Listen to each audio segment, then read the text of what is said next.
Hey dude, welcome to all. நான் முத்துக்குமார். இந்தியாவோட வீரர்கள் எல்லையில ஒரு பக்கம் பாகிஸ்தானோட அத்துமீறலையும் இன்னொரு பக்கம் சீனாவுடைய நரித்தந்திரங்களையும் எதிர்த்து தினம் தினம் சாதனையில படைச்சு வந்துட்டு இருக்காங்க.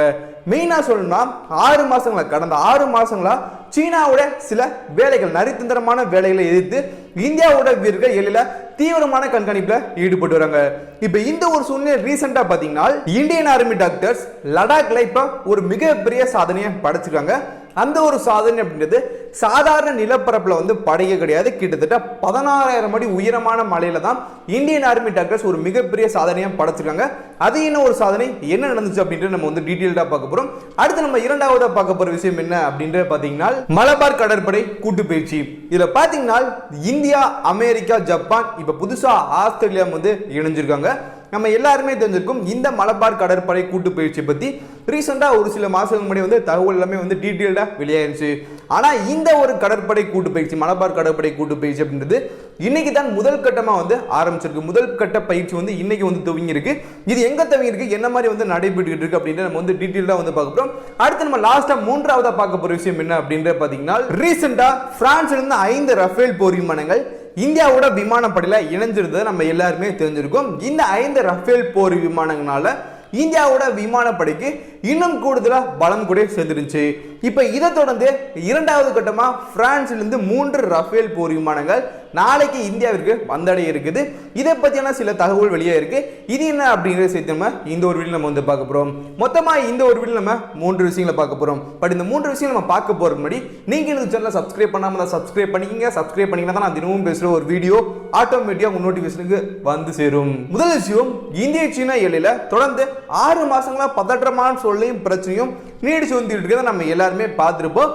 மெயினா முன்னாடி இருந்த பதற்றமான சூழ்நிலையும் பிரச்சனையும் இப்ப கொஞ்சம் கொஞ்சமா குறைய தொடங்கியிருக்கு அப்படின்னு தான் சொல்லணும். இதற்கு மெயினான காரணம் என்ன அப்படின்ற பாத்தீங்கன்னா பேச்சுவார்த்தை ஒரு பக்கம் நடைபெற்று வர பேச்சுவார்த்தை அப்படின்னு தான் சொல்லணும். இதுல பாத்தீங்கன்னா தொடர்ச்சியா 2 நாட்டு ராணுவ அதிகாரிகளிடையே பேச்சுவார்த்தை அப்படின்றது நடைபெற்று வருது. அதே மாதிரி எல்லையில படைகள் அப்படின்றது அதிகளுக்கு 2 நாடு களமிறக்கி வச்சிருக்காங்க. இந்த மாதிரி தொடர்ந்து ஒரு பக்கம் பேச்சுவார்த்தை நடந்து வரனால பிரச்சனை அப்படின்றது பதற்றமான சூழ்நிலை கொஞ்சம் குறைய தொடங்கியிருக்கு அப்படின்னு தான் சொல்லணும். ஆனால் ஒரு பக்கம் இது குறைய தொடங்கினாலும், பதற்றமான சூழ்நிலையும் பிரச்சனையும் குறைய தொடங்கினாலும் இன்னொரு பக்கம் ஒரு விஷயம் அதிகமாக தொடங்கிடுச்சு. அது வேற எதுவும் கிடையாதுங்க, குளிர். பனி அப்படின்றது அங்க அதிக அளவுக்கு பொழிய தொடங்கிடுச்சு. இந்த கடுமையான பனியும் கடுமையான குளிர்லையும் இந்தியாவோட வீரர்கள் தீவிரமான ரோந்து பணியில் தான் எல்லையில ஈடுபட்டு வராங்க. இப்போதைக்கு ஒரு மிகப்பெரிய சாதனையை இந்தியாவோட ஆர்மி டாக்டர்ஸ் நிகழ்த்திருக்காங்க. அது என்ன ஒரு சாதனை அப்படின்றத பாத்தீங்கன்னா கிழக்கு லடாக்ல பாதுகாப்பு பணியில ஈடுபட்டு வந்த ஒரு ராணுவ வீரருக்கு குடல் வாழ்வு வீக்கம் ஏற்பட்டிருக்கு. இப்படி குடல் வாழ்வு வீக்கம் ஏற்பட்டனால அவரு திடீர்னு உடல்நிலை பாதிப்பு அப்படின்றது ஏற்படுது. ரொம்ப உடல்நிலை ரொம்ப மோசமான நிலை நோக்கி போகுது.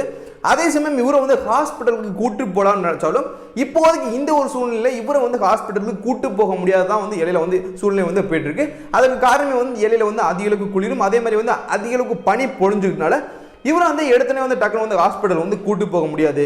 இதனால இந்தியன் ஆர்மி டாக்டர்ஸ் என்ன முடிவு பண்ணிருக்காங்க அப்படின்ற பாத்தீங்கன்னா இந்த 16,000 அடி உயரமான இந்த ஒரு பகுதியில இந்த ஒரு இடத்துல இவருக்கு நம்ம அறுவை சிகிச்சை செய்யலாம் அப்படின்னு சொல்லி இந்தியன் ஆர்மி டாக்டர்ஸ் முடிவு பண்ணிருக்காங்க.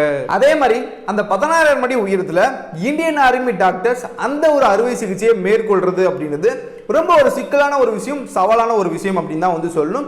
ஆனால் அதையும் தாண்டி அதையும் முடித்து அந்த ஒரு ராணுவ வீரருக்கு இந்தியன் ஆர்மி டாக்டர்ஸ் அறுவை சிகிச்சை பண்றாங்க. அப்படி அறுவை சிகிச்சை பண்ணி அவரோட குடல் வாழ்வு நீக்கப்படுது. இப்போதைக்கு அந்த ஒரு ராணுவ வீரரோட உடல்நிலை அப்படின்றது சீரான நிலைமைக்கு திரும்பி வந்துட்டு இருக்க மாதிரி ராணுவ சேர்ந்து இப்போதைக்கு தெரிவிக்கப்பட்டிருக்கு. இப்படி எல்லையில மோசமான சூழ்நிலை நிலவி வர நேரங்கள்ல, அதாவது அதிக அளவுக்கு குளிர், அதிக அளவுக்கு பனி பொழிகிற அந்த ஒரு நேரங்கள்ல இந்தியாவோட ராணுவ வீரருக்கு உடல்நிலை ஏதாவது பாதிப்பு ஏற்பட்டுச்சுன்னா இந்த மாதிரி குளிரும் பனி அதிக அளவுக்கு பொழிஞ்சுக்கனால டக்குனு ஒரு சில இடங்களுக்கு வேகமா கூட்டு போக முடியாது. அதே மாதிரி ஹாஸ்பிட்டலுக்கும் ட்ரீட்மெண்ட்டுக்கு அழைச்சிட்டு போறது அப்படின்றது ரொம்ப சிக்கலான ஒரு விஷயம். இந்த மாதிரியான நேரங்கள்ல பல அறுவை சிகிச்சையில இந்தியன் ஆர்மி டாக்டர்ஸ் தான் திடீர்னு செஞ்சு முடிக்கிறாங்க. இதோட ஒரு தொடர்ச்சி தான், இதோட ஒன்றா தான் இப்ப 16,000 அடி உயரத்துல இந்த ஒரு அறுவை சிகிச்சை அப்படின்றது இந்த ராணுவ வீரருக்கு செய்யப்பட்டிருக்கு. இப்படி செய்யப்பட்டிருக்க இந்த ஒரு அறுவை சிகிச்சை, இந்தியன் ஆர்மி டாக்டர்ஸ் செய்யப்பட்ட இந்த ஒரு அறுவை சிகிச்சை அப்படின்றது ஒரு மிகப்பெரிய சாதனை தான் இப்ப பார்க்கப்படுது. அடுத்து இரண்டாவது விஷயம், மலபார் கடற்படை கூட்டு பயிற்சி. இந்த ஒரு கடற்படை பயிற்சி அப்படின்றது 1992ஆம் ஆண்டிலிருந்து இந்தியாவும் அமெரிக்காவும் சேர்ந்து இந்த ஒரு கடற்பயிற்சியை மேற்கொண்டு வராங்க. இதுல 2015ஆம் ஆண்டு பாத்தீங்கன்னா ஜப்பானும் இந்த ஒரு கடற்பயிற்சியில இணைஞ்சிச்சு. ஆனால் அதற்கு முன்னாடி பாத்தீங்கன்னா 2007ஆம் ஆண்டுக்கு அப்புறத்திலிருந்து ஆஸ்திரேலியா இந்த ஒரு கடற்பயிற்சியில வந்து இணையவே இல்லை. அதற்கப்புறம் இப்ப 13 ஆண்டுகள் கழிச்சு தான் இந்த ஒரு மலபார் கடற்படை கூட்டு பயிற்சியில ஆஸ்திரேலியாவும் இணைஞ்சிருக்கு. இதற்கு ஆஸ்திரேலியா இப்போதைக்கு இணையறதுக்கு முக்கியமான காரணம் என்ன அப்படின்ற பாத்தீங்கன்னா இந்தியா வந்து ஆஸ்திரேலியாவோட நட்பை வந்து இன்னும் வந்து வலுப்படுத்துற வகையில் ஆஸ்திரேலியா வந்து இந்த ஒரு கடற்பயிற்சியில் இணையருக்கு இந்தியா சேர்ந்து இப்ப அழைப்பு விடுக்கப்பட்டுருச்சு. இந்த ஒரு அழைப்பை ஏற்றுதான் ஆஸ்திரேலியா இப்ப இந்த வருஷம் நடைபெற இன்னைக்கு ஸ்டார்ட் ஆன இந்த ஒரு கடற்பயிற்சியில ஆஸ்திரேலியா வந்து இணைஞ்சிருக்கு. இதுல இந்த 13 ஆண்டுகள் இடைவெளி கேப்ல பாத்தீங்கன்னா ஆஸ்திரேலியா இந்த ஒரு கடற்பயிற்சியில இணையவே இல்லை. அதே மாதிரி இந்தியா வந்து இந்த ஒரு விஷயத்துல வந்து முயற்சி எடுக்கவே இல்லை. இந்த ஒரு விஷயத்துல இந்தியா வந்து பொறுமை காத்திருந்தாங்க. அதற்கு மெயினான காரணம் என்ன அப்படின்ற பார்த்தீங்கன்னா ஆஸ்திரேலியா ஒரு பக்கம் சீனாவுடனான நட்பை வந்து வலுப்படுத்தலாம், அதாவது மேம்படுத்தலாம் அப்படின்ற ஒரு எண்ணத்தில் இருந்த மாதிரி வந்து பார்க்கப்படுச்சு. ஆனால் இப்போதைக்கு நடக்கிற சூழ்நிலையை வச்சு பார்க்கும்போது ஆஸ்திரேலியாவோட எண்ணம், ஆஸ்திரேலியா நினைச்சு வச்சிருந்த அந்த ஒரு எண்ணம் அப்படின்றது அதற்கு தலைகீழாக தான் வந்து மாறுச்சு. அதாவது கடல் சார்பாக வந்து ஆஸ்திரேலியாவுக்கு கூட வந்து சீனா வந்து பிரச்சனை பண்ணி வந்துட்டு இருக்கு. இதனால இப்ப இந்தியா வந்து ஆஸ்திரேலியாவுக்கு வந்து இந்த ஒரு அழைப்பை விடுத்தனால மலைபார் கூட்டு பயிற்சியை வந்து இணையதுக்கு அழைப்பு விடுத்த உடனே வந்து ஆஸ்திரேலியா இந்த ஒரு கடற்பயிற்சியில வேகமா வந்து இணைஞ்சிட்டாங்க. இதுல இந்த ஒரு பயிற்சி இன்னைக்கு நவம்பர் 3ஆம் தேதி ஆரம்பிச்சு நவம்பர் 6ஆம் தேதி வரைக்கும் வந்து நடைபெற இருக்குது. மொத்தம் 3 நாட்கள் இந்த ஒரு கடற்பயிற்சி வங்காள கடலில் வந்து நடைபெறுது. அடுத்த 2வது கட்ட பயிற்சி பார்த்தீங்கன்னா இந்த மாதம் 17ஆம் தேதி ஆரம்பிச்சு 20ஆம் தேதி வரைக்கும் வந்து மொத்தம் 3 நாட்கள் வந்து அரபிக்கடலில் வந்து நடக்குது. அதே சமயம் இன்னொரு பக்கம் சீனா இந்த ஒரு பயிற்சியை பார்த்து கோபம் அடைஞ்சிருக்கும் அப்படின்னு தான் நம்ம சொல்லணும். அதற்கு காரணம் என்ன அப்படின்னு பார்த்தீங்கன்னா சீனா பொருளாதார ரீதியா வலிமை அடைஞ்சவனால உலகின் பல நாடுகளை தங்களோட கட்டுப்பாட்டுக்குள்ள தங்களோட கண்ட்ரோல வச்சிடணும் அப்படின்னு சொல்லி வந்து சீனாவுடைய எண்ணமா இப்ப இருந்துட்டு இருக்கிறத நம்ம எல்லாருமே பார்த்திருப்போம், கேள்விப்பட்டிருப்போம்.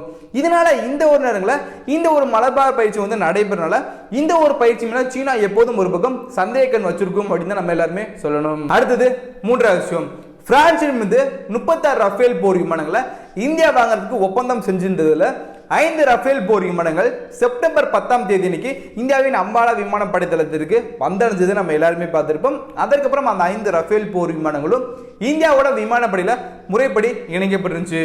இப்ப அடுத்ததா 2வது கட்டமா 3 ரஃபேல் போர் விமானங்கள் நாளைக்கு பிரான்ஸ்ல இருந்து இந்தியாவிற்கு வர இருக்குது. இதுல முதல் கட்டமா அந்த 5 ரஃபேல் போர் விமானங்கள் நம்ம பார்த்திருப்போம். எரிபொருள் நிரப்புவதற்காக இடையில ஐக்கிய அரபு எமிரேட்ஸ்ல வந்து இறக்கப்பட்டுருச்சு.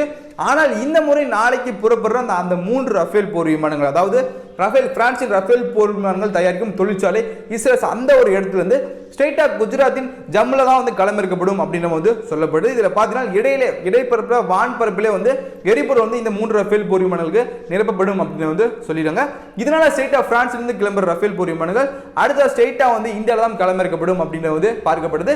அதே மாதிரி இதை தொடர்ந்து அடுத்தடுத்த மாசங்கள வந்து 4 வந்து 3 ரஃபேல் போர் விமானங்கள் இந்தியாவிற்கு வந்தடையும் அப்படின்ற மாதிரி வந்து பார்க்கப்படுது. சரி, இதெல்லாம் பார்த்துட்டு நான் உங்களுடைய கேள்வி என்ன அப்படின்னு பாத்தீங்கன்னா இந்தியன் ஆர்மி டாக்டர்ஸ் 16 அடி உயரத்துல இந்த ஒரு அறுவை சிகிச்சையை வெற்றிகரமா செஞ்சு முடிச்சதை பார்க்கும்போது உங்களுக்கு என்ன தோணுது? உங்களோட ஒப்பீனியன் என்ன? அதை மறக்காம கீழே உள்ள கமெண்ட்ஸ் சொல்லுங்க. இது மாதிரி வேற எந்த ஒரு டாபிக்ல வந்து பேசணும் சொல்லும் அதே மறக்காம கீழே உள்ள கமெண்ட்ஸ் சொல்லுங்க. கண்டிப்பா நான் வந்து பேசுறேன். நாளைக்கு நான் ஒரு புது வீடியோ மீட் பண்றேன். Until then, stay safe. Love you all. Bye.